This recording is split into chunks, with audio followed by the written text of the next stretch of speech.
दोस्तों अगर कोई आपसे पूछे कि स्लिप रिंग इंडक्शन मोटर में कार्बन ब्रश से रिलेटेड आपको क्या क्या चीज़ें चेक करनी चाहिए तो आप क्या जवाब देंगे। देखिए ये बहुत ज़्यादा इंपॉर्टेंट है क्योंकि स्लिप रिंग इंडक्शन मोटर में कार्बन ब्रश का जो इंपॉर्टेंस है वो बहुत ज़्यादा होता है। तो जब भी आप स्पेसिफिकली कार्बन ब्रश को चेक करेंगे तो सबसे पहले तो आपको ये चीज़ चेक करनी है कि कार्बन ब्रश की लेंथ कितनी है। कार्बन ब्रश की जो लेंथ है वो एक मार्किंग के पास अगर आ गई है या मार्किंग से कम हो गई है तो उस कार्बन ब्रश को आपको रिप्लेस करना चाहिए।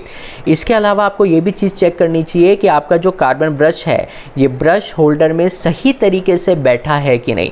बहुत बार हम लोग कार्बन ब्रश को होल्डर में तो लगा देते हैं लेकिन जब आप उसे खींच के देखेंगे तो बहुत बार आपको ऐसा लगेगा कि जो ब्रश है ये होल्डर में कहीं स्टकअप हो रहा है। इस तरीके की अगर ब्रश की सिटिंग रहती है तो उसके वजह से भी स्पार्किंग प्रोड्यूस हो सकती है। इसीलिए कार्बन ब्रश के पॉइंट ऑफ व्यू से आपको ये चीज़ भी चेक करनी चाहिए कि ब्रश होल्डर में उसका फिटमेंट कैसा रहा है। तीसरी चीज़ ये है कि कार्बन ब्रश लगाने के बाद आपको इस चीज़ को चेक करना पड़ेगा कि ब्रश की स्लिप रिंग पर सिटिंग कैसी रही है, उसका जो कांटेक्ट हो रहा है वो कांटेक्ट किस तरीके से हो रहा है, क्योंकि ये चीज़ भी डिसाइड करेगी कि आपके स्लिप रिंग में स्पार्किंग प्रोड्यूस होने के चांसेस रहेंगे कि नहीं।